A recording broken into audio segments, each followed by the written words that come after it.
नमस्कार, स्वागत है आप सभी का। आप देख रहे हैं प्रदेश प्लस। मैं हूं आपके साथ राजीव ढोंडियाल। शुरुआत करते हैं प्रदेश प्लस की। सबसे पहले बड़ी खबर, दिल्ली नोएडा बॉर्डर पर डीएनडी पर एक बार फिर से लगा है भीषण जाम। तो दिल्ली नोएडा बॉर्डर डीएनडी पर एक बार फिर से भीषण जाम देखने को मिला है। यहां पर हफ्ते के पहले दिन सोमवार को ही भीषण जाम लग गया है। कई किलोमीटर तक गाड़ियों की लंबी लंबी कतारें लग गई हैं।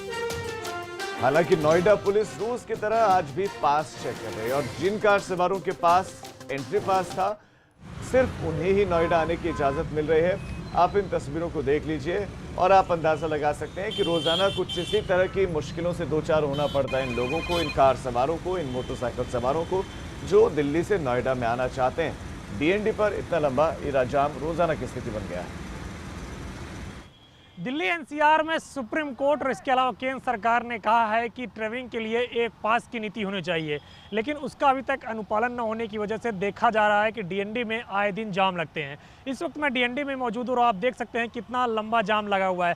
आज सप्ताह का पहला दिन है, यानी कि सोमवार है और ऑफिस आवर है ये, यानी कि ऑफिस जाने का समय हो चुका है और लंबा जाम आप देख सकते हैं डीएनडी में। जहाँ तक आपकी नज़र जाएगी सिर्फ और सिर्फ आपको वाहन ही नजर आएंगे, क्योंकि कारण ये है कि जिस प्रकार से शनिवार और रविवार को दिल्ली और एनसीआर में कई सारे दफ्तर बंद रहते हैं, लेकिन जैसे ही सोमवार को दफ्तर फिर से खुलते हैं तो भीषण जाम देखने को मिलता है। शनिवार और रविवार को डीएनडी में उस तरीके की चेकिंग नहीं की जाती है जैसे अमूमन सप्ताह के बाकी दिनों में की जाती है और यही कारण है कि नोएडा से तमाम सारे वाहन दिल्ली में प्रवेश करते हैं, क्योंकि उनको जानकारी नहीं होती है कि इस तरीके से पास की आवश्यकता होती है। और जब वो सोमवार को पुनः नोएडा में प्रवेश करने की कोशिश करते हैं तो भीषण जाम यहाँ पे लगता है। आप देख सकते हैं कि एक लंबा जाम यहाँ पे अगर बात करें डीएनडी में लगा हुआ है। आज सोमवार है, सप्ताह का पहला दिन है और ऑफिस वर्किंग आवर का ये समय हो रहा है और काफ़ी सारा लोग जो है ऑफिस जाने चाहते हैं और इसी वजह से डीएनडी में अगर देखिए तो काफ़ी लंबा जाम लगा हुआ है। हालांकि अगर हम बात करें तो सुप्रीम कोर्ट ने सख्त कहा है कि दिल्ली और एनसीआर के लिए एक पास की नीति होनी चाहिए जिससे कि तमाम सारे लोग ट्रैवल कर सके, लेकिन अगर बात करें अभी तक इस तरह की कोई नीति नहीं बन सकी है, जिसकी वजह से डीएनडी में आए दिन जाम देखने को मिलता है, जहाँ पर नोएडा में प्रवेश करने के लिए लोगों को काफ़ी इंतज़ार करना पड़ता है और वाहनों का लंबा काफिला डीएनडी में दिखाई पड़ता है, जहाँ पे उनकी एक एक वाहनों की चेकिंग होती है। उसके बाद ही नोएडा में वाहनों की प्रवेश की अनुमति दी जाती है। कैमरामैन वीरपाल के साथ अविनाश तिवारी, एबीपी गंगा, डीएनडी। तो डीएनडी का हाल आपने जान लिया।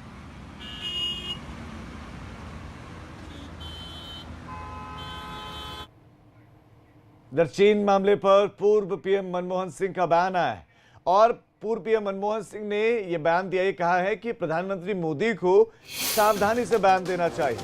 ये एक बहुत बड़ा बयान उन्होंने दिया है। उन्होंने कहा कि सावधानी से बयान देने की जरूरत है। पीएम के बयान से चीन की चाल को बढ़ावा मिलता है। सैनिकों का बलिदान व्यर्थ नहीं जाना चाहिए और हम इतिहास के नाजुक मोड़ पर खड़े हैं। पूर्व पीएम मनमोहन सिंह ने ये बातें कही हैं। उनका ये कहना है कि भ्रामक प्रचार कभी कूटनीति और मजबूत नेतृत्व का विकल्प नहीं है। प्रधानमंत्री नरेंद्र मोदी का एक बयान और उसी बयान को आधार बनाते हुए बयानबाजी लगातार हो रही है। हालांकि स्पष्टीकरण भी उस पर आया है, लेकिन इस बीच में पूर्व पीएम मनमोहन सिंह ने यह बयान दिया है। देश के तमाम बड़े मसलों पर मनमोहन सिंह सरकार को नसीहत देते हैं, आगाह करते हैं दुष्परिणामों को लेकर। इस बीच में चीन की धोखाबाजी जब देश हमारा झेल रहा है सीमा पर, इस बीच में पूर्व पीएम मनमोहन सिंह ने मोदी सरकार को घेरा है। देखिए, राहुल गांधी ने भी ट्वीट किया। पूर्व पीएम मनमोहन सिंह के बयान के बाद राहुल गांधी ने लिखा कि पूर्व पीएम डॉक्टर मनमोहन सिंह जी की महत्वपूर्ण सलाह है। उनकी महत्वपूर्ण सलाह और भारत की भलाई के लिए यह सलाह है। मैं आशा करता हूं कि पीएम उनकी बात को विनम्रता से मानेंगे। तो लगातार राहुल गांधी गलवान विवाद पर सीधे प्रधानमंत्री को घेर रहे हैं। यहाँ तक कि सरेंडर वाला तक उन्होंने जो है बता दिया कि सरेंडर किया है, भारतीय जमीन सरेंडर करवाई है और जवानों की शहादत को लेकर भी उन्होंने सवाल उठाए हैं। अब इस बीच में पूर्व पीएम मनमोहन सिंह ने सीधे प्रधानमंत्री को घेरा है। खबर अब श्रावस्ती से आपको दे दें। एलएसी पर शहीद जवान के परिवार को श्रावस्ती के विधायक रामफेरन पांडे ने मदद दी है और विधायक रामफेरन पांडे ने 20 लाख रुपए की मदद दी है एलएसी पर शहीद जवान के परिवार को। निजी फंड से 20 लाख रुपए देने का ऐलान विधायक रामचरण पांडे ने किया है। एक अच्छी बात कि ऐसे मौके पर वो परिवार के साथ हैं। पूरा देश शहीद जवानों के परिवारों के साथ है और ऐसे में विधायक सामने आए हैं। श्रावस्ती के विधायक हैं रामचरण पांडे, उन्होंने मदद देने का ऐलान किया है और निजी फंड से 20 लाख रुपए की मदद देने का ऐलान किया है।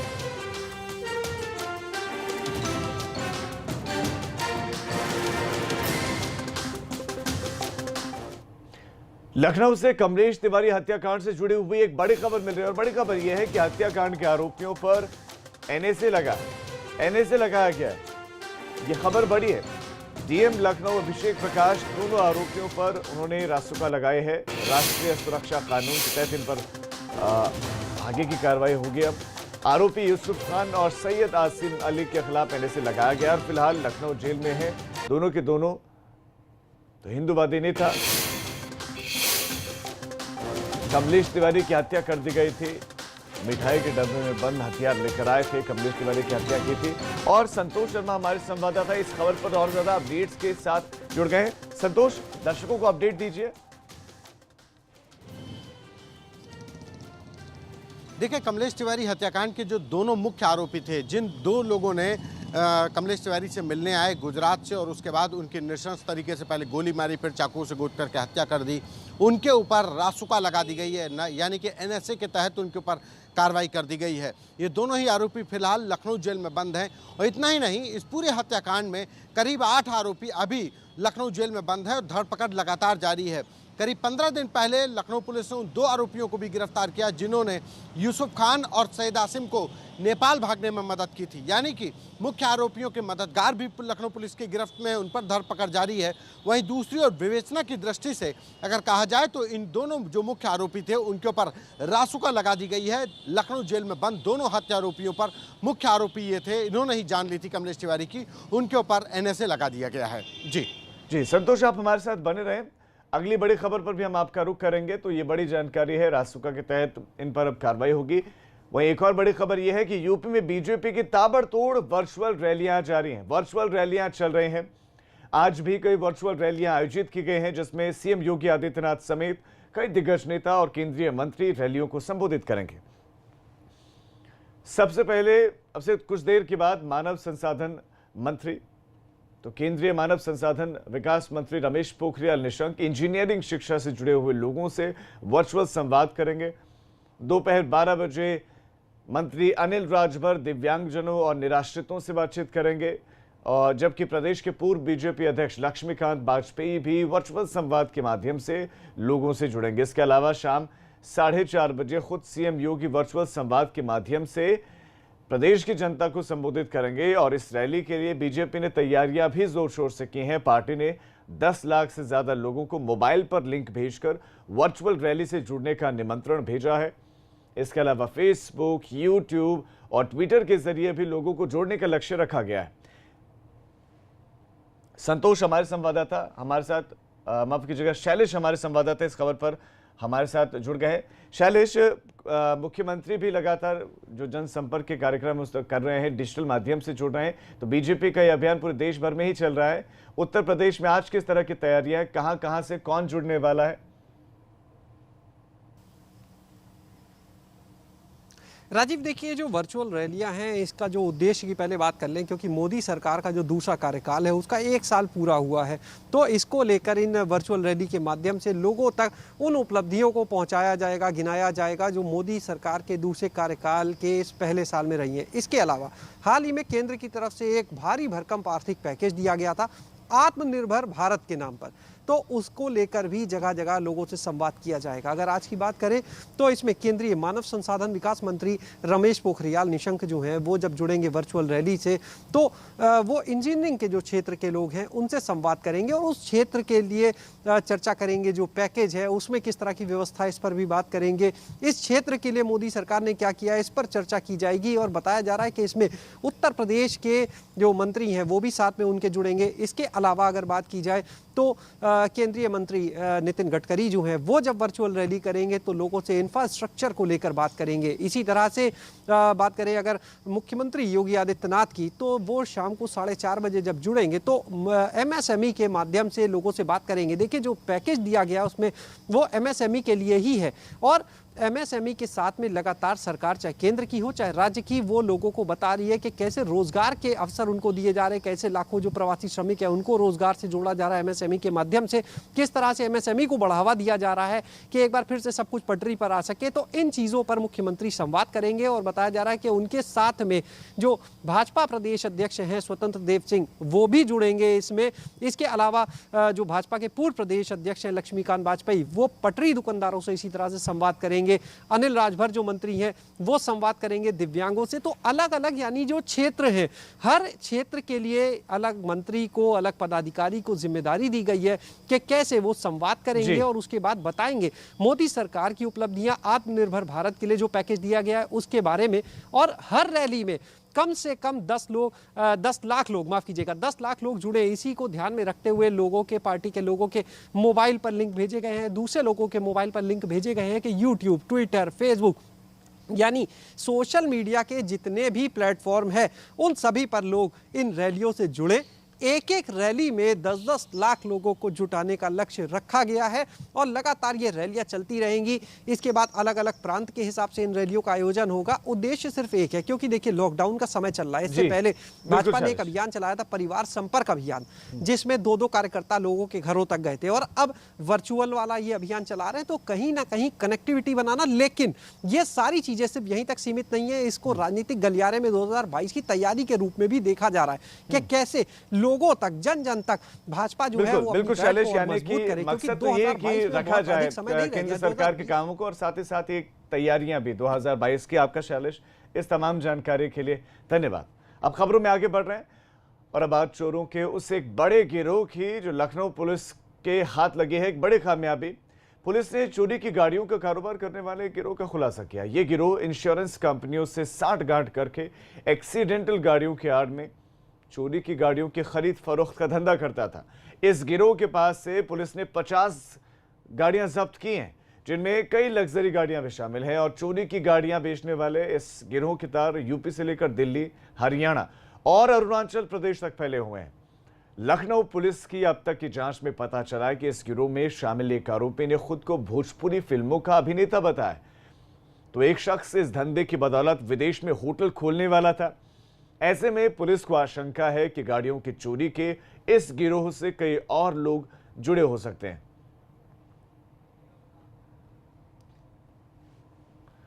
तो चोरी की गाड़ी खपाने का धंधा उजागर हुआ है और इनके नेटवर्क का भी खुलासा हुआ है कि सिर्फ उत्तर प्रदेश में नहीं बल्कि कई राज्यों तक इनका ये धंधा फैला हुआ था। टोटल गेम प्लान इस तरह होता था कि कोई गाड़ी एक्सीडेंट हुई, उसको इन लोगों ने कम दाम में खरीदा या जितने पे भी खरीदा, उसी तरह की, उसी कलर की, लगभग उसी मॉडल की वो गाड़ी इन्होंने कहीं से चोरी की। इसको स्पॉटर्स करते थे कि अगर इनोवा चोरी करनी है, इनोवा का एक्सीडेंट हुआ है वाइट इनोवा का, तो वाइट इनोवा ये करेंगे। अगर BMW ब्लैक है जो आप देख रहे हैं, तो ब्लैक BMW फिर चोरी की जाती थी एंड उसको पूरा चेसिस इंजन नंबर या चेंज करते थे। एक पार्ट 2 जो बहुत इंपॉर्टेंट है वह यह है कि जब भी गाड़ी बिकी है, वह जिसकी गाड़ी ओरिजिनल ओनर जो था उससे इन्होंने खरीदा, बेचा थर्ड पार्टी को, लेकिन ये बीच में कहीं आए ही नहीं है जो पेपर्स दिख रहा है। तो इन्होंने अपने को बिल्कुल सेफ कर लिया है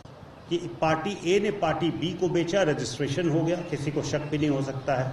बट ये पूरा काम इन लोगों ने किसी और की गाड़ी बेच दी है उस इंजन चेसिस नंबर पर। But we have enough documents.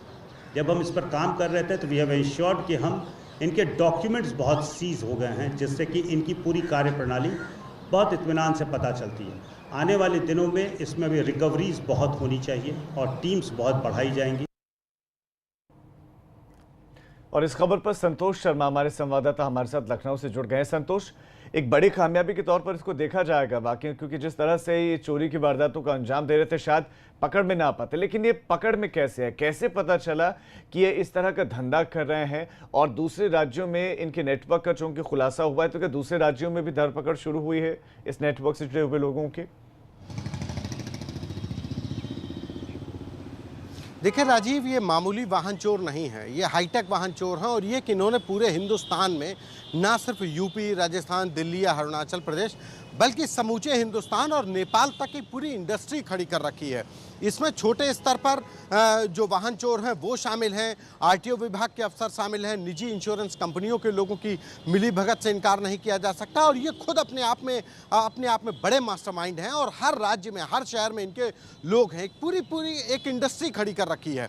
बहुत छोटा सा एग्जाम्पल कि अगर एक गाड़ी सफ़ेद रंग की इनोवा कहीं एक्सीडेंट होता है तो ये सफ़ेद रंग की इनोवा और उसी मॉडल की गाड़ी किसी भी शहर से, हिंदुस्तान के किसी भी शहर से प्रिफर करते हैं, अपने गैंग को सूचना देते हैं कि 2019 मॉडल वाइट कलर इनोवा चाहिए, तो ये उसी रंग की, उसी मॉडल की गाड़ी को चोरी कर लेते हैं और जो एक्सीडेंट की हुई गाड़ी है उसका इंजन नंबर, चेसिस नंबर उखाड़ करके चोरी की हुई गाड़ी पर चिपका देते हैं। वो मशीन के द्वारा चिपका देते हैं और इस तरीके से जो चोरी की गाड़ी है वो वैलिड हो जाती है और किसी भी व्यक्ति को अगर 1 साल पुरानी गाड़ी जिसकी की कीमत 20 लाख रुपए है और अगर वो 10 से 12 लाख रुपए में मिल जाती है तो उसको बहुत फायदे का सौदा लगता है। यही वजह है कि लोग आसानी से इनके जाल में फंस रहे थे और सबसे बड़ी बात कि इसको चलाने वाले लोगों के पास इतनी संपत्ति है कि एक भोजपुरी फिल्मों का स्टार है, 3 से 4 फिल्मों में वो काम कर चुका है और इसके साथ ही एक दूसरा शख्स जो रिजवान है वो बैंकॉक में होटल खोल रहा था और एक जो श्यामजी जायसवाल है, कानपुर का एक बड़ा जो कहा जाए कि ऑटो व्यापारी है, उसके पास कबाड़ का बहुत बड़ा काम है,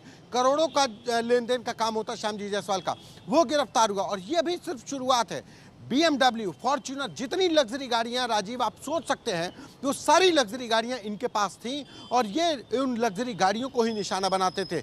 BMW से लेकर के Willys, Fortuner, Innova, Scorpio, Pajero जैसी लग्जरी गाड़ियां ये चोरी करते थे और उसके बाद उनके दस्तावेजों में हेरा फेरी करके जो किसी भी दूसरे व्यक्ति को बेच देते थे। ये हालांकि इसमें लखनऊ पुलिस ने बहुत अच्छा काम किया है, अभी इसमें बड़ी टीमें लगाई गई हैं और सबसे महत्वपूर्ण बात कि इस पूरे नेक्सस का कनेक्शन बिहार जेल से मिल रहा है। बिहार जेल में बंद एक माफिया से इसका कनेक्शन मिल रहा है, वो बिहार जेल से इस पूरे गैंग को ऑपरेट कर रहा था, वो भी इसका एक बहुत बड़ा किंगपिन है। उत्तर भारत में अगर कहा जाए कि उसके इशारे पर उत्तर प्रदेश और बिहार और नेपाल का जो सिंडिकेट काम कर रहा है वो उसी के इशारे पर काम कर रहा है। तो यानी कि लखनऊ पुलिस के लिए एक बड़ा काम है और ये सिर्फ उत्तर प्रदेश तक ही सीमित नहीं है, इसके लिए समूचे हिंदुस्तान में छापेमारी की जाएगी। लखनऊ पुलिस ने तमाम राज्यों के पुलिस अफसरों को पत्र लिखे हैं, उसने पूरी मोडस ऑफ ऑपरेंडी लिखी है और जो डेटा है, जो लखनऊ पुलिस कमिश्नर ने दावा किया है कि करीब 500 से 1000 गाड़ियों का डेटा इनके पास मौजूद है और वो जो डेटा मौजूद है उसी के सहारे अब ये हिंदुस्तान के तमाम अन्य राज्यों में भी दबिश देंगे, उन गाड़ियों को बरामद करेंगे और अभी गिरफ्तारियां होना बाकी हैं। इसमें तमाम बड़े लोगों का गिरफ्तारी होनी बाकी है। जो अभी 5 लोग गिरफ्तार हुए ये मीडियोकर्स हैं, ये किंगपिन है लेकिन ये मीडियोकर्स हैं, अभी ऑटो लिफ्टर्स नहीं पकड़े गए हैं जो गाड़ियां चुराते थे। अभी इस बार लखनऊ पुलिस ने बड़ी मछलियों से शुरुआत की है, तो मीडियोकर्स के बाद अब इनके जो बड़े आका हैं उन पर शिकंजा कसा जाएगा। इस तरीके से कोशिश होगी कि एक बड़े जो सिंडिकेट पूरे हिंदुस्तान में चल रहा है, नेपाल में चल रहा है, उसको ध्वस्त किया जाए। जी संतोष, आपका इस तमाम जानकारी के लिए धन्यवाद। तो इनका सिंडिकेट का खुलासा तो हो गया है और अब कोशिश यही है कि बाकी लोगों को भी पकड़ा जाए और सलाखों के पीछे उनको पहुंचाया जाए और बिहार जेल से भी इसका कनेक्शन बताया जा रहा है। अब खबर मथुरा से, दिन दहाड़े अंधाधुंध फायरिंग से हड़कंप मच गया मथुरा में। फायरिंग में 2 लोगों की मौत की सूचना भी इस वक्त मिल रही। बंसल लाल और सुंदर लाल नाम के 2 युवकों की मौत हुई है। तो बंसल लाल और सुंदर नाम के युवकों की मौत की सूचना मिल रही है क्योंकि फायरिंग हुई। हमले में 2 और लोगों की गंभीर रूप से घायल होने की सूचना है। मौके पर कई थानों की पुलिस पहुंची है। हमले के बाद एक बदमाश की पिस्टल मौके पर छूटी है। सौरभ गौतम हमारे संवाददाता और ज्यादा अपडेट्स के साथ, जानकारियों के साथ जुड़ गए हैं। सौरभ, देखिए, ये पूरा मामला भीखचंद गली का है जो शहर कोतवाली इलाके की है, जहां पर किसी बात को लेकर 2 सब्जी वालों से विवाद हो गया था। तब 2 युवक आए तो अनाधुंध फायरिंग शुरू कर दी। फायरिंग में 2 लोगों की मौके पर ही मौत हो गई, जिनमें कि बताया जा रहा है कि बसंत लाल, सुंदर लाल नाम के युवक हैं और उनकी मौके पर ही मौत हो गई और 2 लोग गंभीर रूप से घायल हुए। जैसे ही आला अधिकारियों को पुलिस को सूचना मिली, पुलिस मौके पर पहुंची, पुलिस ने छानबीन में जुट गई है और 2 लोगों की मौत हुई है। उन्हें पंचनामा पोस्टमार्टम के लिए भेज दिया। पुलिस इस बात में पता लगाने में कोशिश कर रही है कि आखिरकार किस बात को लेकर विवाद था, कि आखिर दिन दहाड़े अनाधुंध फायरिंग क्यों करने की आवश्यकता पड़ गई, बदमाश कहाँ के थे और कहाँ फरार हो गए। जिनमें से बताया जा रहा है कि एक बदमाश की पिस्टल वहीं पर छूट गई और जब लोगों ने विरोध किया तब जाकर वहां पर भाग गए थे बदमाश। और ऐसा भी बताया जा रहा है कि रंगबाजी और हथियार सप्लाई की वर्चस्व को लेकर ये लड़ाई बताई जा रही है। पुलिस हर पहलुओं पर जांच कर रही है। आला अधिकारी मौके पर, स्वयं एसएसपी गौरव ग्रोवर मौके पर हैं, वो घटना की जांच कर रहे हैं, देख रहे हैं कि आखिरकार इस घटना की कौन जिम्मेदार है, कैसे हुई ये घटना। हर पहलुओं पर पुलिस जांच कर रही है। जी सौरभ, आपका इस तमाम जानकारी के लिए धन्यवाद। तो बदमाश आते हैं, फायरिंग करते हैं, उसके बाद चले जाते हैं। हालांकि पुलिस कह रही है कि जल्दी वो कार्रवाई करेगी।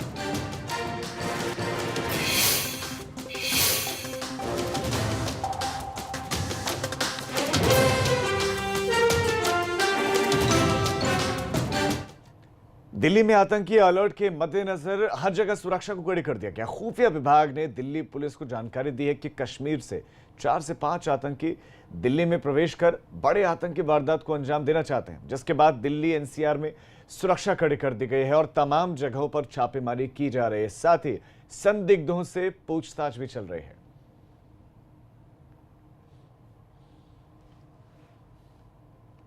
तो खुफिया अलर्ट जारी हुआ है, जिसमें यह आशंका है कि जैश से जुड़े दिल्ली हुए में कल देर शाम खुफिया विभाग ने अलर्ट जारी किया है, जिसमें कहा गया है कि कश्मीर से संबंधित 4 से 5 आतंकवादी दिल्ली में प्रवेश कर दिल्ली को दहलाने की कोशिश कर रहे हैं। जिसके बाद अगर बात करें तो दिल्ली की सुरक्षा कड़ी कर दी गई है और तमाम सारे जो दिल्ली पुलिस के जवान हैं और इसके साथ दिल्ली पुलिस के अधिकारी हैं, वो एक एक करके तमाम सारे संदिग्ध जगहों पर छापेमारी कर रहे हैं। इसके साथ साथ अगर कोई संदिग्ध नजर आ जा रहा है तो उसको पूछताछ के लिए भी पकड़ रहे हैं। खासतौर से अगर बात करें तो खुफिया विभाग ने जिस प्रकार से अलर्ट जारी किया है, उसमें उसने कहा है कि कश्मीर से 4 से 5 आतंकवादी ट्रक के रास्ते दिल्ली में प्रवेश कर सकते हैं और अगर तलाशी कड़ी की जाती है तो ट्रक के बजाय किसी अन्य साधन से, यानी कि बस, कार या फिर किसी अन्य साधन से भी दिल्ली में प्रवेश कर सकते हैं। इस खुफिया अलर्ट के मद्देनजर दिल्ली पुलिस चौकस हो गई है और अब दिल्ली से जुड़े हुए जितने भी बॉर्डर है वहाँ पे कड़ी तलाशी ली जा रही है। इसके साथ साथ संदिग्धों से भी पूछताछ की जा रही है और तमाम सारे होटलों को भी जानकारी इकट्ठा की जा रही है कि कौन से लोग वहाँ पे ठहरे हैं और कहाँ से आए हैं।